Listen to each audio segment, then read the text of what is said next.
Hi, everyone, and welcome to today's episode of the Positive Proof Podcast. I'm your host, Parmis Najmi, and I'm so glad that you're here. If you want to listen to more episodes like this one on self-improvement, mindset, and wellness, go ahead and hit that follow button to join the family. Before I get into today's episode, I just want to ask you guys for a quick and kind favor, and that is if you haven't yet left a review, I would absolutely appreciate if you could do so. It helps so much to build this podcast and help it grow so that we can increase the positive impact we make and just overall make it a bigger community. Also, if you are looking for daily motivation, follow me on Instagram at Positive Proof Podcast, where I post daily quotes that serve as sweet daily reminders. And if anyone is wondering how to leave episode requests, you can actually send me your thoughts via the DM me your thoughts link in the description or via Instagram DM as well. Now let's get into today's episode. You say you want more, and maybe you really believe that. You want better relationships, more peace, more confidence, a routine that actually makes you feel good, a life that feels aligned and intentional, not just pretty on the outside, but solid on the inside. And I love that for you.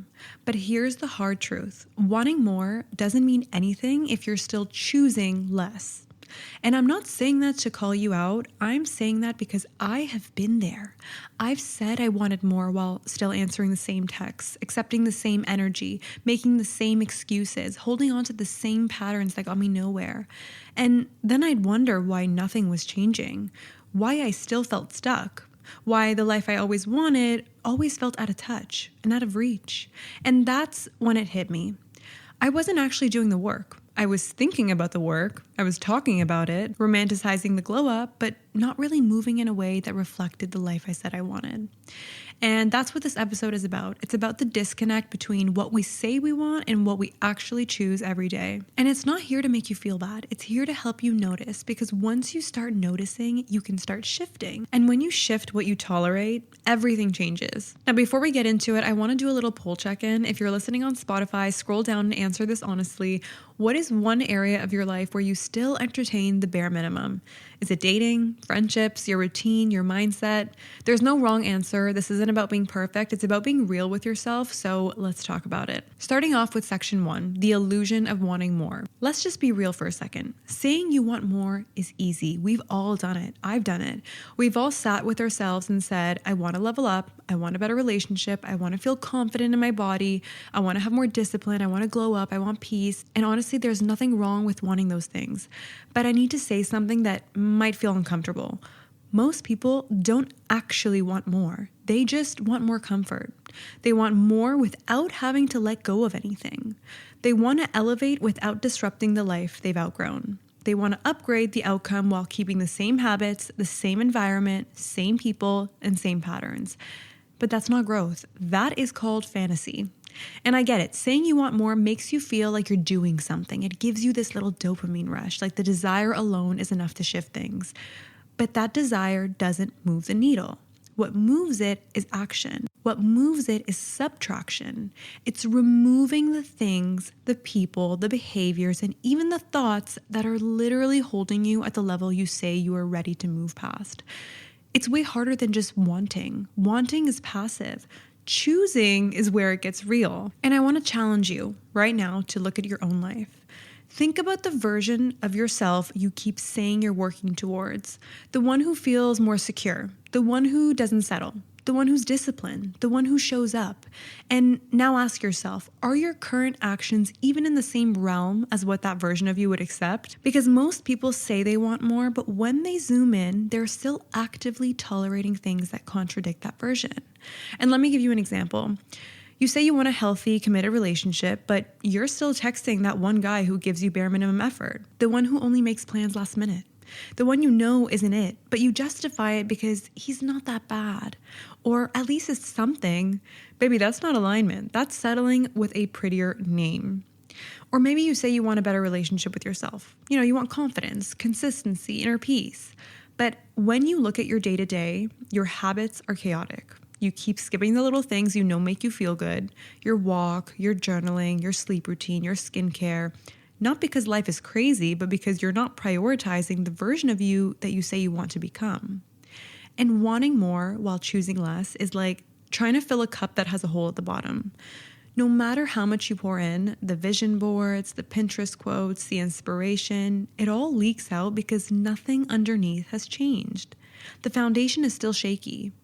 The energy is still low effort.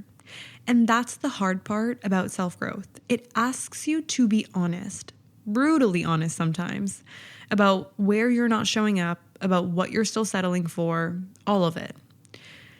And I don't say this from a place of judgment. I say it from experience. I've been in that place where I said I wanted more, but deep down I was scared to let go of what felt familiar, even if it wasn't good for me.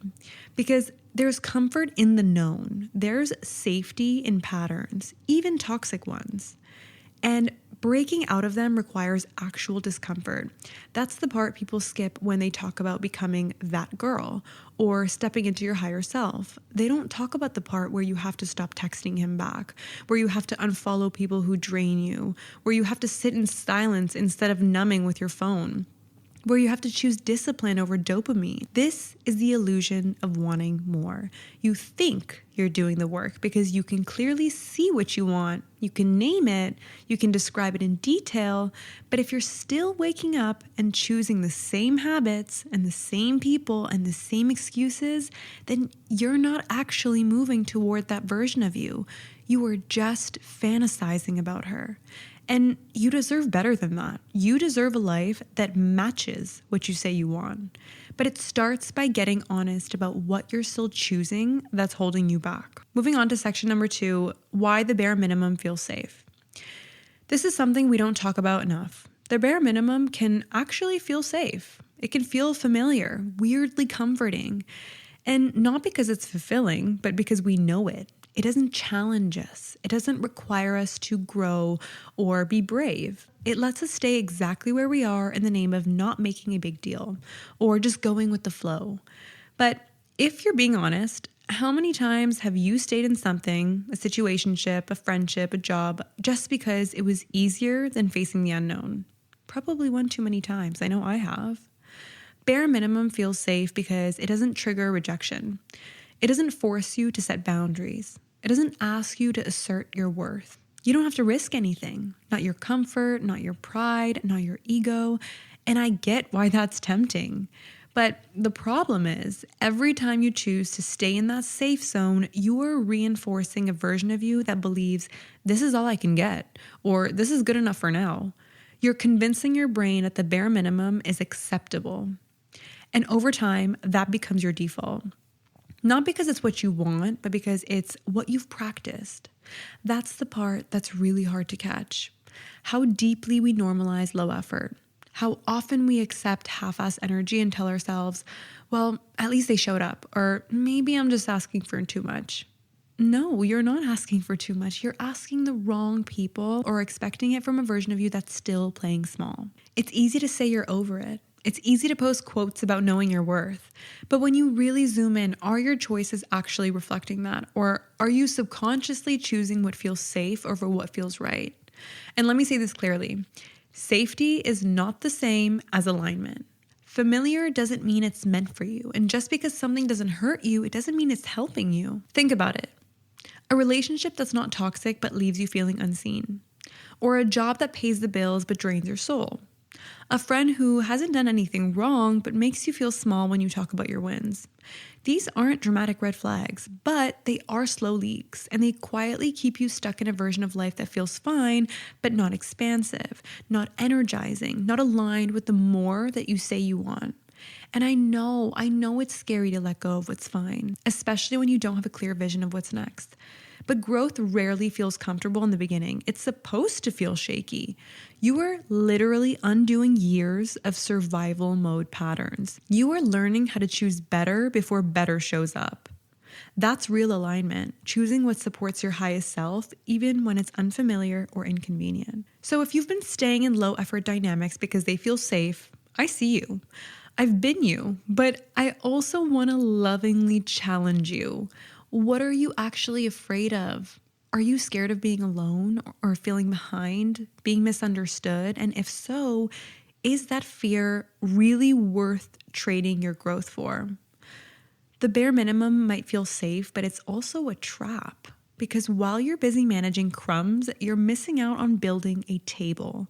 While you're tolerating good enough, you're blocking the energy, the opportunities, and the people that would actually meet you at your level, the level you haven't let yourself fully step into yet. This isn't about rushing. It's not about being cold or cutting everyone off. It's about finally drawing the line between what's familiar and what's aligned. It's about having the courage to sit in the unknown long enough for better to find you. And more importantly, for you to find you, the version of yourself that no longer entertains the bare minimum just because it's easy. Moving on to section number 3, ways you might be entertaining the bare minimum without realizing. So let's be real. Sometimes it's obvious when we're settling. Texting the guy who only responds with LOL and ghosted you twice, you know that's the bare minimum. But other times it's subtle. This is what we miss. It's so wrapped up in logic or disguised as being chill or understanding that you don't even realize you're doing it. So let's call it out here. Here are a few ways you might be entertaining the bare minimum without even realizing it. You forgive people who never actually apologized. You tell yourself they probably didn't mean it like that, or I don't want to make it a big deal. And even though your feelings were hurt, you tell yourself they probably didn't mean it like that, or I don't want to make it a big deal. That's not peacekeeping. That is abandoning yourself. And when you do it enough times, you start believing that your feelings are too much just because other people don't know how to handle them. Or another example, you show up for people more than they show up for you.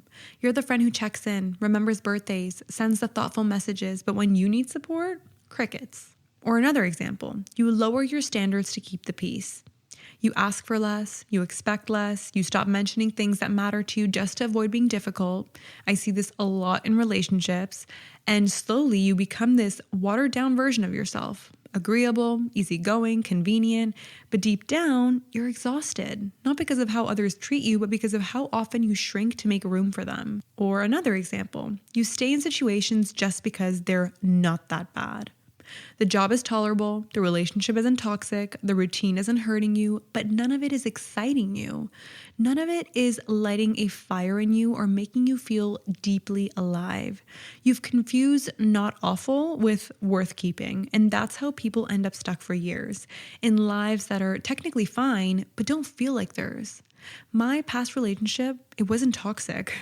But nothing about it aligned with who I was. Nothing about it prioritized my wants and needs. So I stayed. And it ended up being a 4-year-long relationship that should have ended by year 1 or 2. So don't waste your time like I did. Here's another example. I've got 10 over here, so bear with me. You give second, third, fourth chances, hoping this time they'll get it. And I get it, people can grow. But you're not their coach. You're not their rehab center. You're not their emotional gym. If they cared, you wouldn't have to keep explaining your worth. They would have noticed the first time, and if they didn't, that's information. I'm not going to have the same conversations with the petty friend on how to maturely handle a miscommunication. So I'm going to cut that person off. They don't deserve my energy. I don't want that in my life. Moving on to another example. You keep habits that don't serve you because you've always been this way. I hear this one all the time.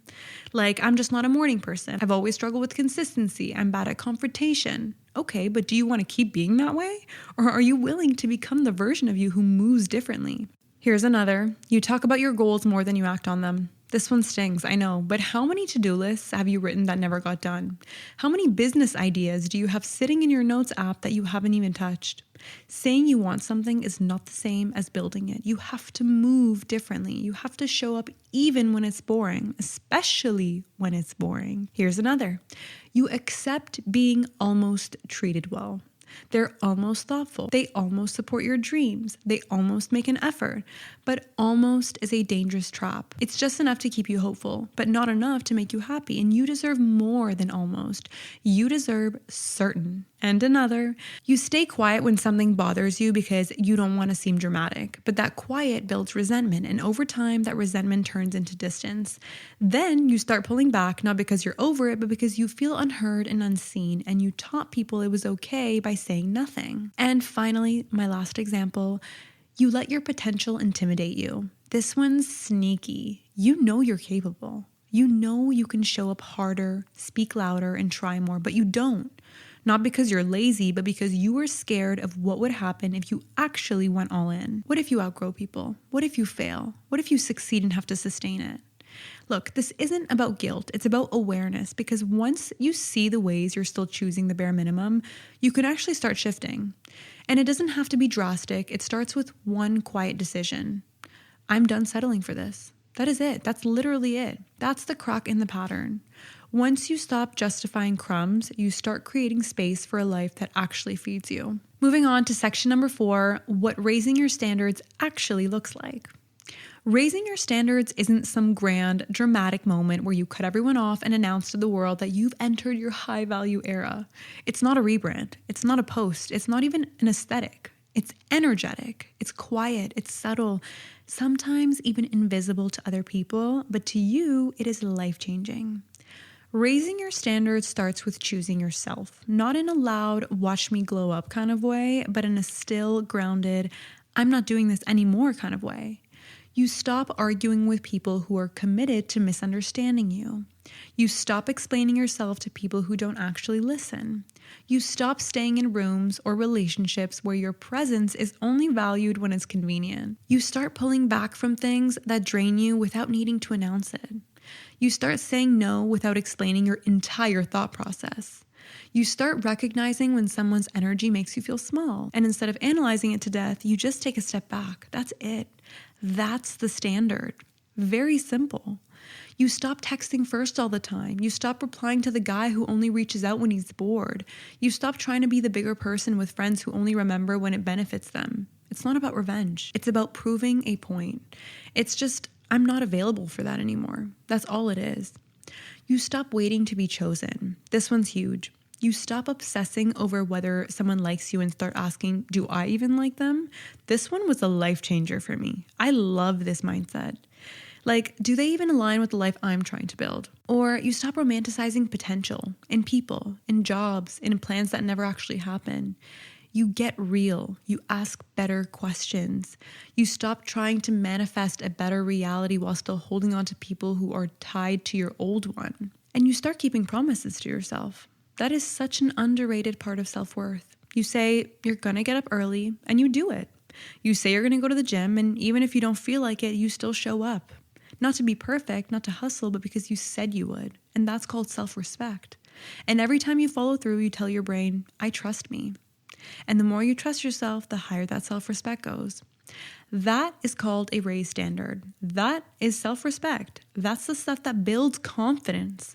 Not affirmations or perfect routines, but tiny decisions that say, I matter to me. I stick by my word.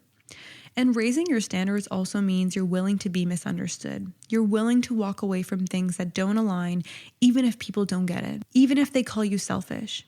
Even if they think you're doing too much. Because the truth is, most people benefit when you have low standards, when you overextend, when you're too nice. So the second you raise the bar, it's going to make people uncomfortable, and that is okay. Some stuff can be left unsaid. That is also part of sticking to your standards. You're not responsible for how other people feel about your growth. You are just responsible for living a life that feels honest and full. Not convenient or cute or palatable. And that's what this is really about. It's not about being cold. It's not about being harsh. It's about being clear.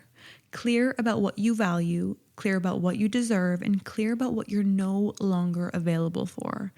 So yeah, raising your standards might mean you go through a season where things feel quieter. Maybe your phone doesn't light up as much. Maybe your weekends get slower. But that space and that stillness, that is where your next level is born. That's where alignment finally has room to breathe. A new era, a new chapter, a new you. Because when you raise your standards, you're not just rejecting what's wrong for you, you're making space for what's right.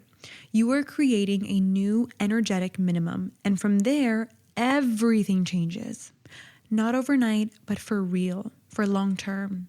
For good. Moving on to section number 5, I have a gentle call to action for you. Now that we've laid it all out, the illusion of wanting more, the comfort of bare minimum, the sneaky ways we tolerate less, and what it actually looks like to raise your standards, I want to leave you with this. This isn't about shame. It's not about being hard on yourself or feeling like you failed. It's about finally getting honest with yourself in a way that's loving and not harsh. I know some people like tough love, but that's not the approach in my podcast here. It's about seeing where you've been accepting less than you deserve. Not because you're weak, but because you didn't fully realize there was more available to you. That's what I really want you to take from this. There is more available to you. More love, more respect, more energy, and more alignment. But it starts with what you allow, what you say yes to, what you quietly accept over and over again. And the truth is, you can't keep saying you want the dream life and the deep love and the glow up, the peace, the success, while still tolerating things that pull you in the opposite direction. It's like trying to run toward the light while still holding hands with the darkness. At some point, you have to loosen your grip, and that is not easy. I know that. Trust me. Sometimes the bare minimum is tied to people we love, the versions of ourselves we spent years building, to stories we've been repeating for so long they feel like truth, but just because it's been your story doesn't mean it has to be your future. It wasn't easy leaving a 4-year relationship. It wasn't easy breaking up with friends that I had been spending years and years with, my childhood with. But sometimes it has to be done. And after you move on from that grief of letting your old self go and letting go of those old people, life gets so much better. I can promise you that because I am living proof. So here's my question for you, and I want you to really sit with it. What are you still choosing that doesn't match the life you want? What are you entertaining, even if it's quietly, even if it's not that bad, that your higher self would have no room for? Maybe it's dynamic, maybe it's a habit, maybe it's a thought pattern that plays in the background of your mind every day. Whatever it is, your next level doesn't come from doing more. It comes from tolerating less. It comes from choosing differently, from not picking up your phone when you know nothing good will come from it, from not justifying someone's lack of effort, from walking away from something that doesn't feel good, even if no one else understands why.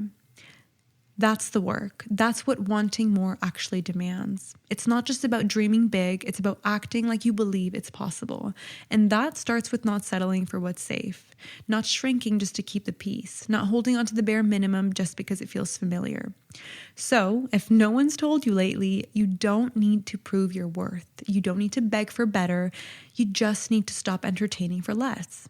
Start there. Start with one decision that says, I'm done settling, and let that one decision ripple into the rest of your life.